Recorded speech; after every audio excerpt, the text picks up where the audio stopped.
Well, good morning, everybody. This is David Haight, the New York State Director for the American Farmland Trust. I want to thank everybody for joining us this morning for our Greener Fields, Combating Climate Change by Keeping Land and Farming in New York webinar. I'm joined on the phone and on the screen today by Sanaz Arjamand, our Government Affairs Specialist, and Olivia Fuller, our New York Program and Outreach Assistant from the American Farmland Trust. I want to thank everybody again for being here this morning. A little bit of housekeeping that Olivia, Sanaz, and I will be speaking as part of the webinar. For all of you that are listening in, we really want to have your participation in today's event. But aren't going to have everybody able to speak directly on the line. So if you have a question along the way, either a technical question or a substantive question about what's being presented, please just type those into the toolbox on the right side of your screen, and either one of our presenters or one of our other staff at the American Farmland Trust will respond to you, and we will get your questions answered. And before we get too much further into the agenda, I really want to thank a couple of people. Maybe you can back up a slide, Olivia, into the funders that help make this project possible. Today's presentation and the report that we're sharing today were made possible by the David and Lucille Packard Foundation, as well as the New York State Conservation Partnership Program, which is administered by the Land Trust Alliance in coordination with the Department of Environmental Conservation and the New York State Environmental Protection Fund. And lastly, I want to thank the members of the American Farmland Trust that helped make the report possible. And then lastly, you're hearing from three of us today, but there was a lot of minds and a lot of contributors to this report and the research and the communications tools that we're sharing with you today. So just want to thank everybody at the American Farmland Trust and many of the other agencies and organizations who weighed in along the way and really helped make this, this report possible. In terms of our format, as you can see in front of us, we're going to start with this brief welcome. In a minute, I'm going to turn the screen and the microphone over to Sanaz. She's going to talk a little bit about the research that we conducted, how we, the questions we posed, the methods we used, and the results that we found. I'm going to then jump back on, talk briefly about some of the recommendations that are found in the report. And then Olivia Fuller is going to talk about the communications toolkit that we have assembled to help all of you communicate about the results of this report. And then we're going to close with some Q&A and an opportunity to have conversation along the way. And again, if you have a clarifying question, please put that in anywhere in that toolbox on the right side. We'll get to those as we go. If there's deeper questions that people want to pose, put those in as well. We'll probably stockpile all of those and respond to all of those at the end of the presentation. Lastly, before I turn the baton over to Sanaz, I just want to lay the groundwork for the questions that we posed here, because this report is really based upon a fundamental belief that climate change is real, it impacts all New Yorkers, and all New Yorkers need to play a role in reducing greenhouse gas emissions and responding to climate change, including farmers. So our research doesn't get into the scientific questions about whether climate change is real, whether there are impacts on farmers or on our food supply. We answered those questions right at the start. And really what we tried to explore in this report is the connection between the land use decisions that we're making as a society as we convert farmland to real estate developments and associated greenhouse gas emissions. And what if, in the future, we were to take direct action as a society to steer new real estate development into our cities, into our villages, and already developed areas? What would be what has been the impact of choices we've made in the past, and what would the future impact be if we took a different path and we're really intentional with steering new development into downtowns and main streets?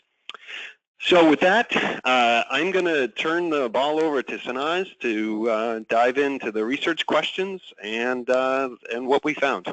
Sanaz? Great, thank you, David, very much for that introduction. And as David mentioned, I am currently the government affairs specialist, but previously had started my career at the AFT New York office, and I'm very happy to be sharing the work that I did there with y'all today.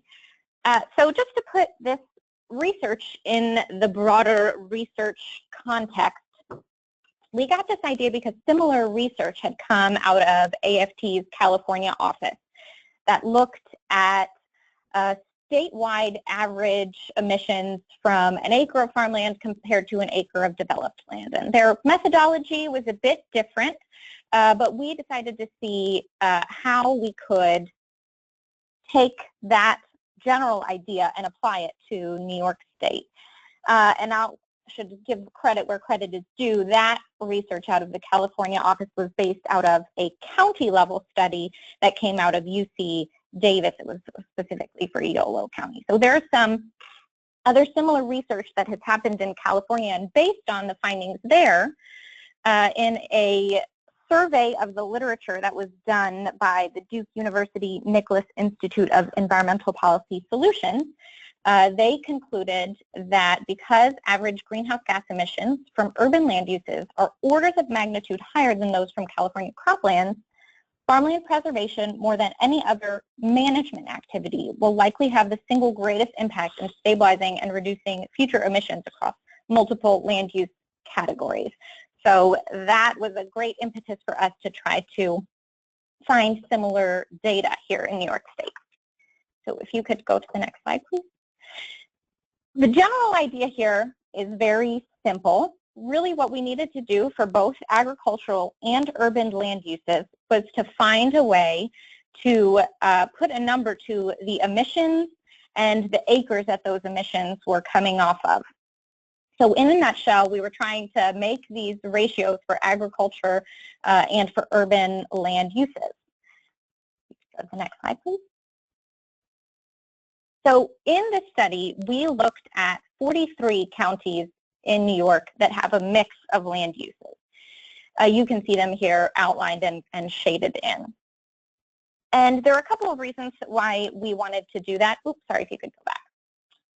There are a couple of reasons why we wanted to do that. And the first is because we wanted to find counties that would make sense if we were looking to do an average statewide. In some cases, there really wasn't agricultural data like you would expect for New York City.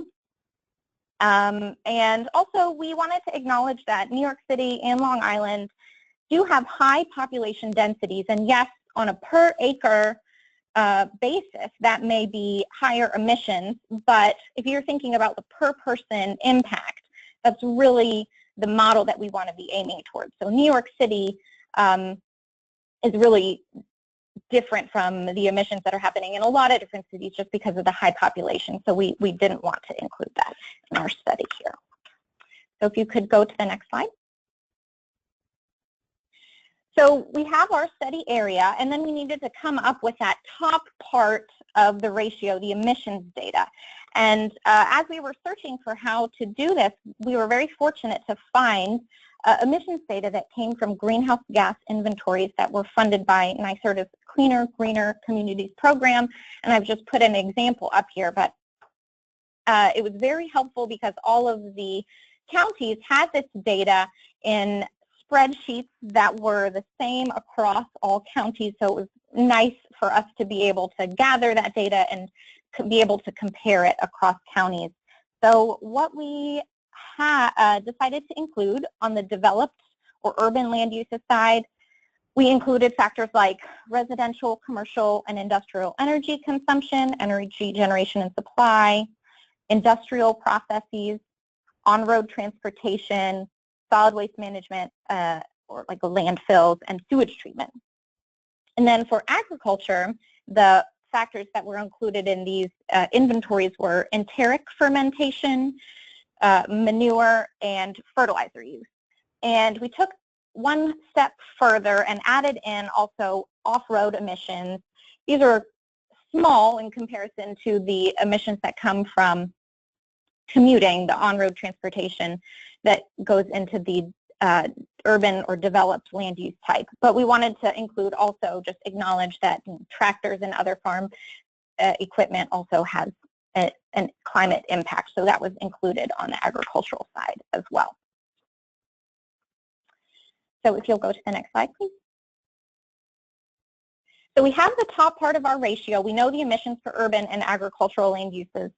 Then we needed to know the actual area where that was happening in New York State. And so what we decided to do was to take data from the National Land Cover Database. You can see it here on the screen, and to separate out by county the areas that are covered in developed uses or agricultural uses. So for developed areas, that included high, medium, and low intensity development. So that was helpful for our purposes because we got to capture the sprawl that is happening in those counties. And then for agricultural areas, we included cultivated crops and pasture and hay.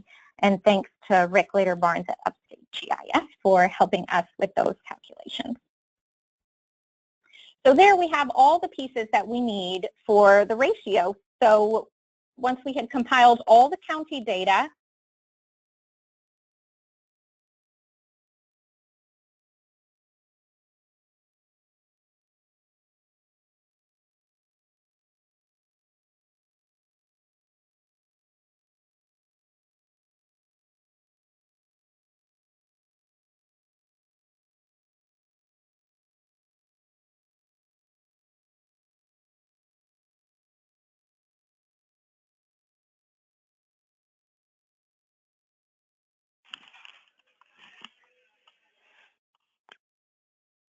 All right. Well, Sanaz had technical issues, so we're going to get Sanaz back here on the line. And Olivia, tell you what, why don't you just back up one slide to the overall findings. Hi, everyone. Here. Hey, you're Sorry back. about that. Not a problem. The call dropped just as I was getting to the exciting part, too. I'm hoping suspense a little bit longer. So that was a good way to build suspense. Sure. As I was saying, we had then our essentially all the data that we needed for this ratio, these ratios. So we had all the county data laid out, and we were able to take an average for the per acre emissions for agricultural land, which we found were about 0.7 megatons of carbon dioxide equivalent per acre per year. And then we did the same for developed land, and that was a little over 45 megatons of CO2 equivalent per year. So when we compared those two, we found that there was a 66-time difference in that agricultural land, on average in New York, emits 66 times fewer greenhouse gases than developed land on per acre basis. If you could go to the next slide, please. And then we decided to try to take this a step further. We know that farmland loss is an issue in New York State, and wanted to say, well, and just as climate change is an issue globally, so how could we look into the future and address these problems? So to think about what a future scenario might look like, we modeled a situation in which we'd start in the current year at the current rate of farmland loss, which is 5,800 acres per year. We would decrease this incrementally. So we improve that rate year by year until we got to an 80% reduction. And then we would take the averages that I explained in the previous slide and look at the difference. So if it was just business as usual and we kept losing 5,800 acres per year versus if we were able to decrease that, what would the climate change impact be? So if you could go to the next slide. So what we found was that the equivalent impact would be taking 1 million cars off of the road in the year 2050.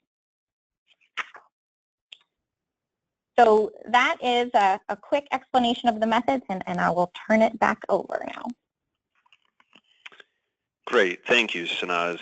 And again, if people have questions about any of those, the methods that Sanaz described, or any of the details of the numbers that we came up with, please just put those questions into the toolbox on the right side of your screen. But the clear message from those results is that if New York was to take action to steer new real estate development into cities and to keep land in agriculture, that would have a dramatic impact in reducing greenhouse gas emissions, equivalent to taking about 1 million cars off the road in New York, and potentially help achieve about 5% of the state's overall greenhouse gas reductions that are being projected by 2050. So in terms of the role that different people and organizations can play in helping to achieve that goal, we really believe that there's an opportunity for all New Yorkers to take action to help achieve those outcomes. For farmers, there were 3, and I'll just go through each of these different groups. Their recommended actions are kind of assembled into groups of 3 that you can see here and are in the report. For farmers, clearly the first thing is, look at options for protecting your land. And take specific steps to make sure that your land is permanently kept available for agriculture.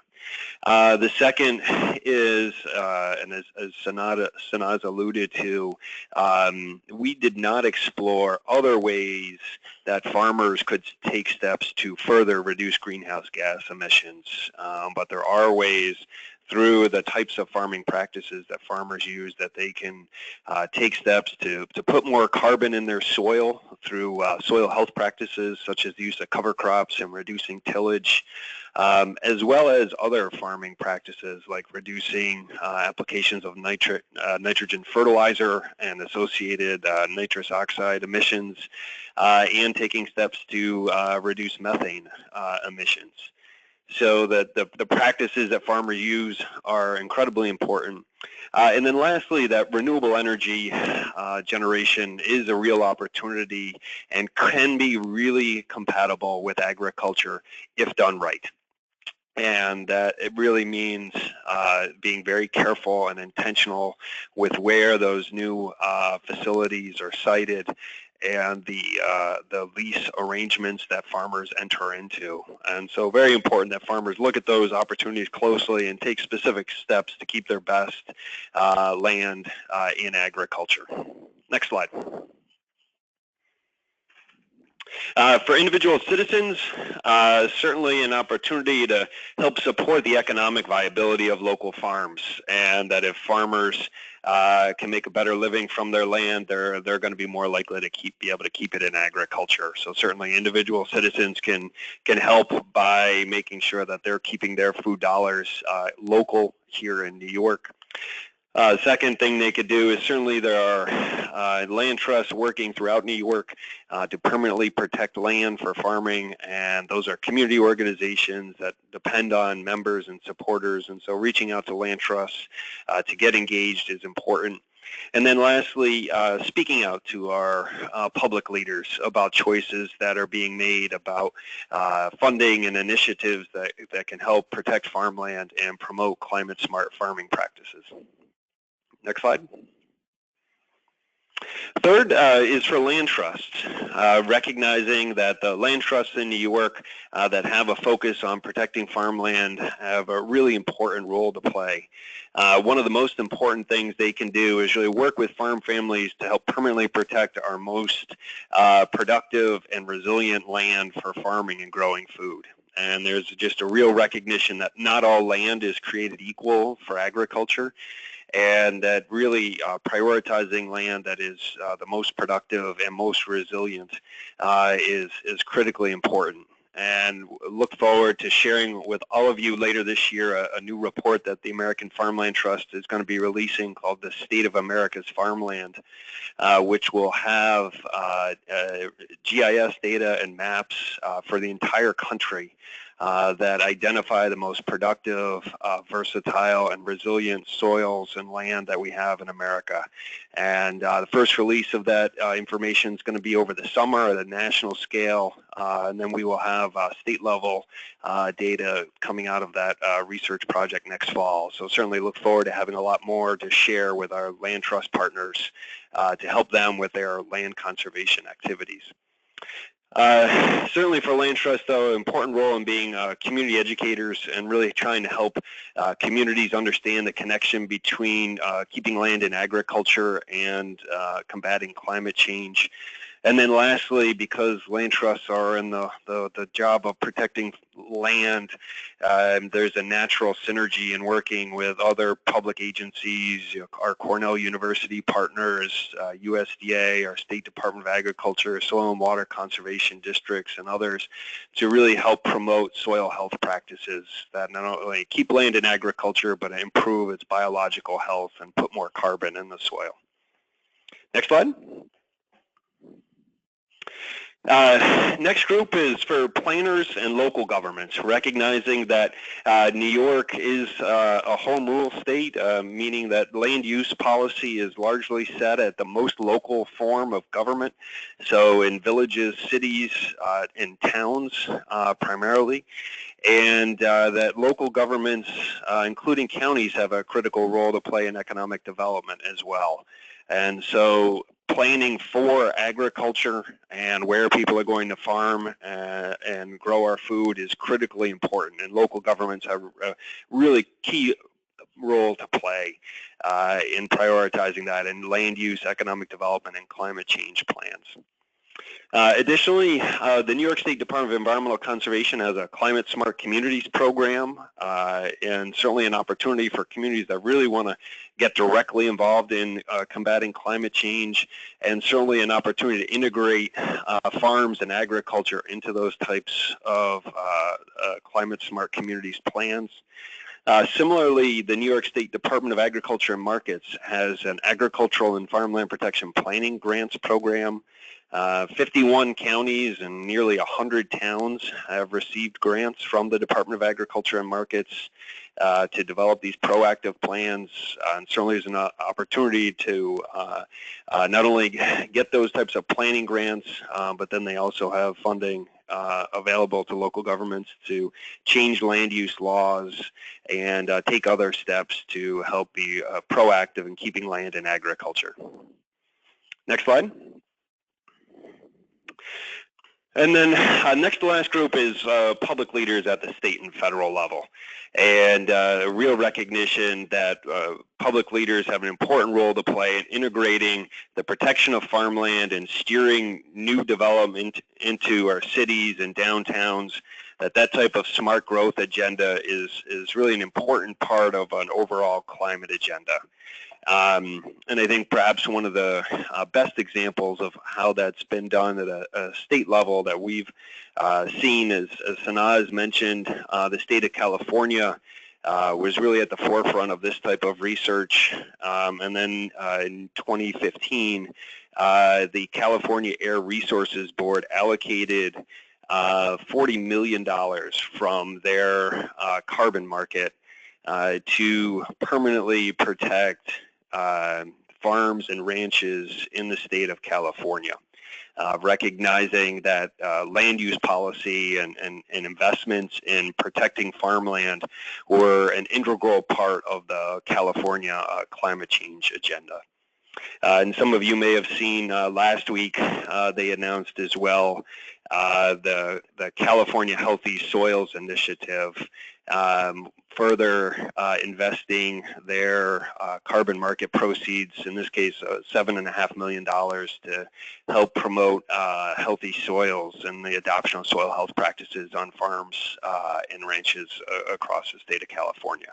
So just really solid examples of where state governments recognizing the connection between keeping land in agriculture and having it be well cared for and our climate change agenda. Last one.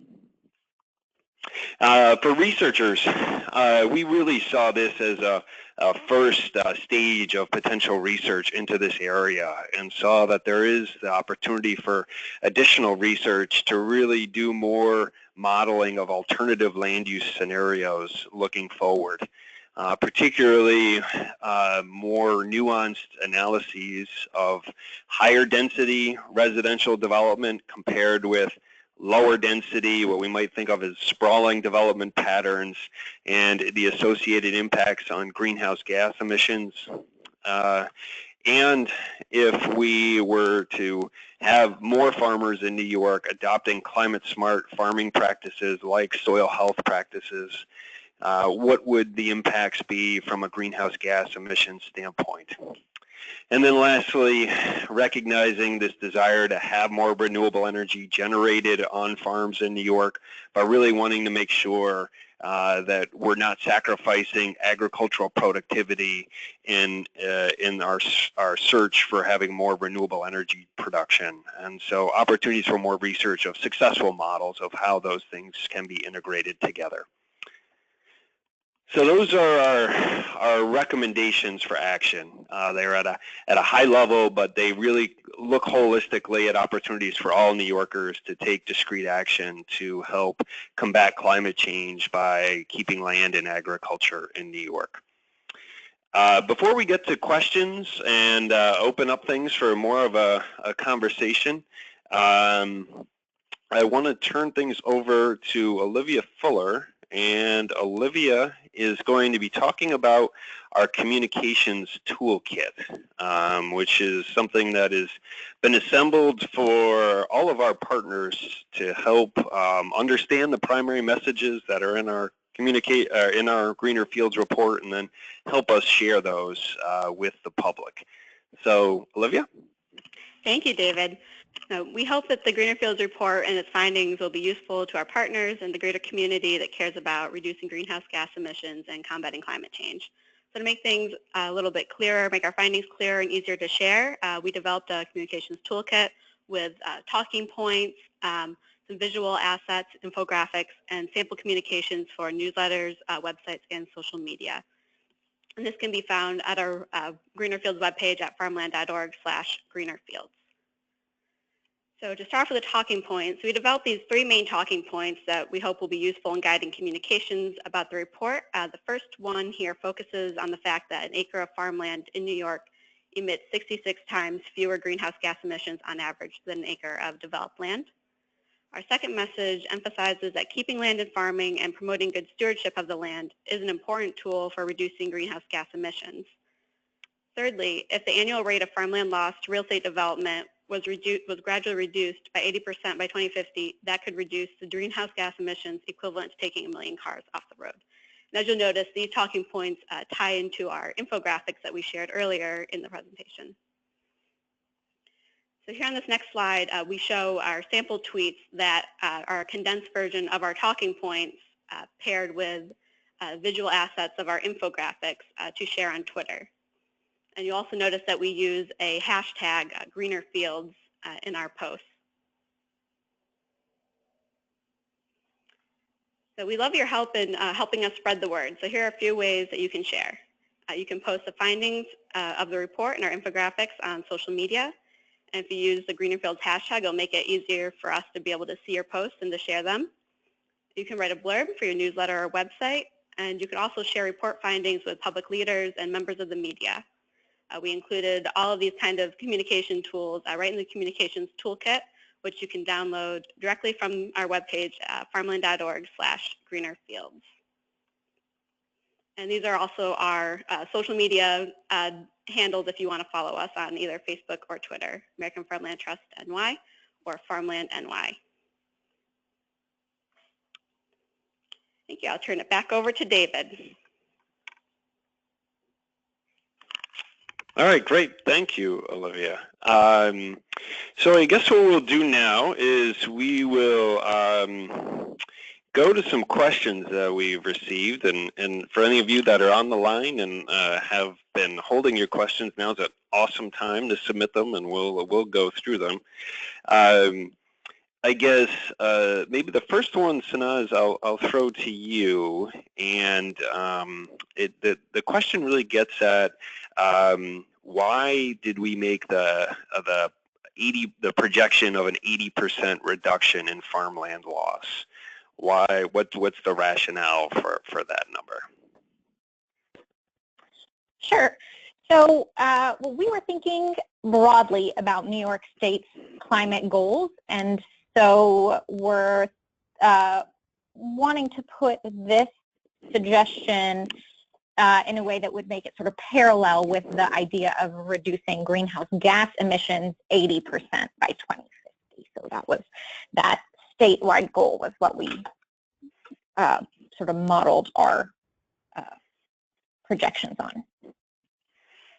Great.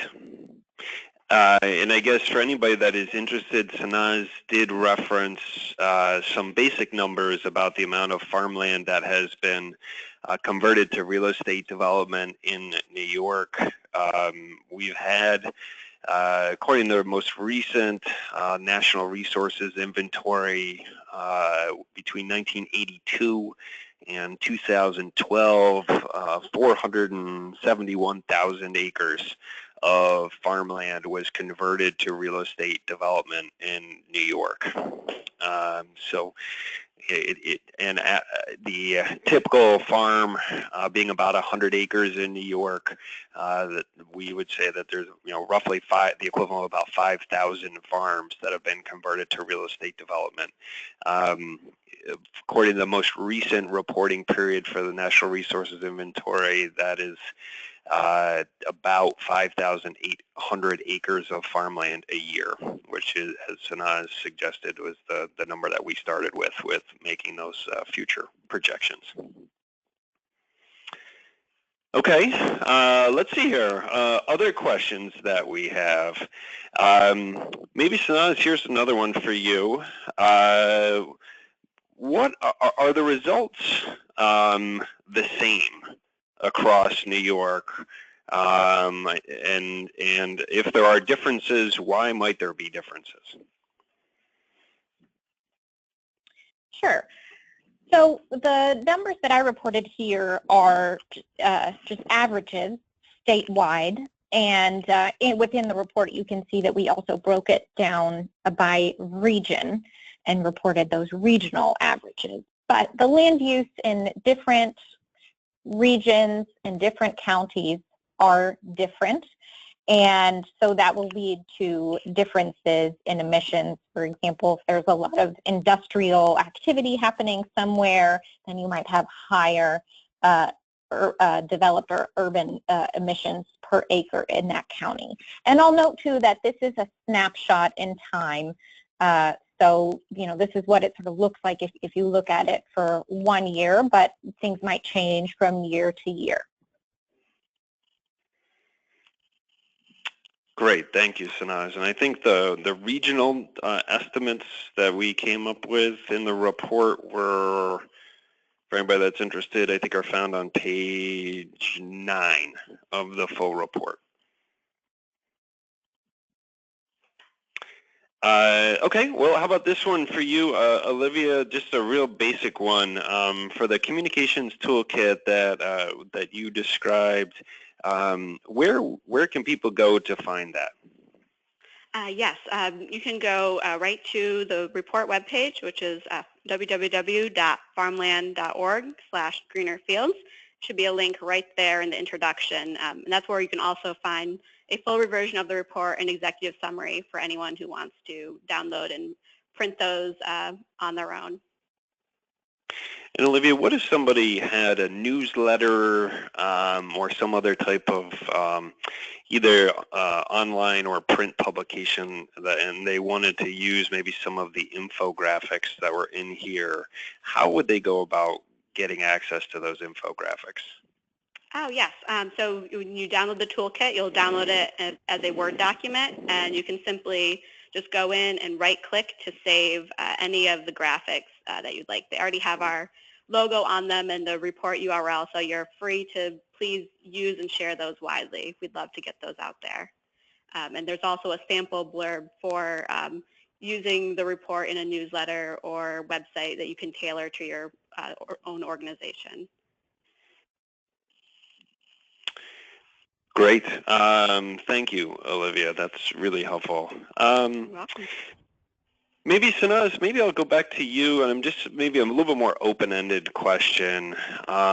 Being someone that was probably the closest to the numbers in this research project, are there important questions that you feel maybe you weren't fully explored here, and would be important to explore in future research, or either on a statewide level, or if somebody wanted to do something like this in a more localized level, is that possible, and is that something that could be explored further?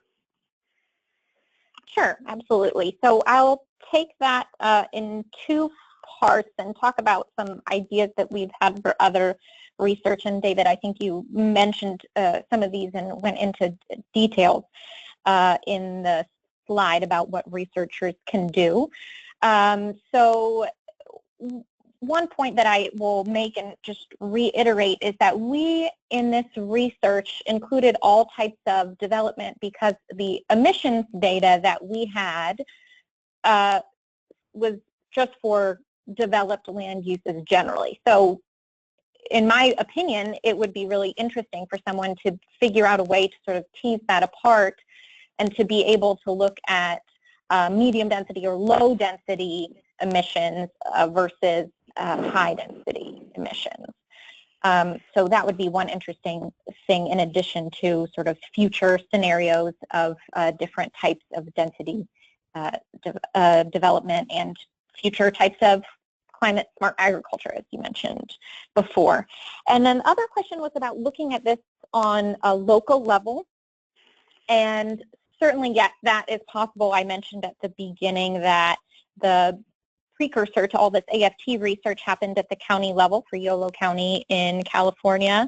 The data sources that we used were all publicly available, although you might need a little bit of technology if you want to do a similar GIS analysis of the acreages of developed land. But sure, this is certainly possible. You could get a snapshot of what the urban emissions and urban land area is, and then compare that to something similar with agricultural or emissions per acre in New York. And I'll say that not every state has these wonderful greenhouse gas inventories that made our work so much more clear-cut, in which case the California research may be more helpful to look at because they actually went and calculated the different emissions from agriculture, since that wasn't readily available. And Sanaz, can you just share with everybody, if they wanted to try to look up for their region of New York, those that original data from the that you were able to find, where would people go about finding that? David, that's a very interesting question, because the last time that I went to the website that I had been using, that data was no longer there. So I will have to sort of leave that to someone else to do a bit more sleuthing. But as I mentioned before, that the data did come from the NYSERDA Cleaner, Greener Communities program. So that may be a place to start, and perhaps they've just moved it around on their website somewhere where I have not been able to re-find it. Okay. Great. Well, Sanaz or Olivia, do you have anything else that you wanted to share on our call this morning? Or any other questions you think that would be important to discuss?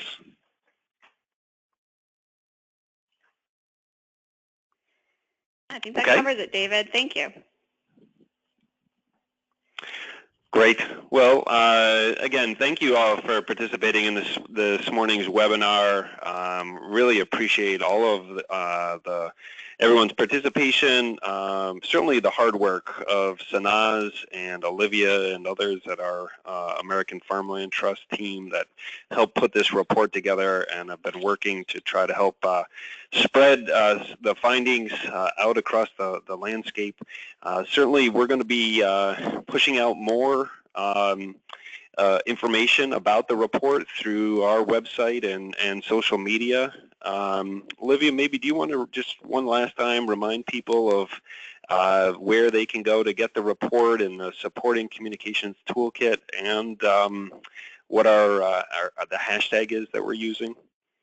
Sure, David. So all of those resources are available at farmland.org/greenerfields. And on Facebook or Twitter or Instagram, we're using hashtag #greenerfields to share information about the reports and the recommendations and findings. So feel free to use that hashtag, and we'd love to see your posts and share, and just follow us for more updates as they become available. All right, great. Well, listen, thank you, Olivia. Thank you, Sanaz. And for all of you on the line, thank you. And again, don't hesitate to reach out to us if you have questions or want to talk more about the important findings from the Greener Fields report. Thank you all. Have a great day.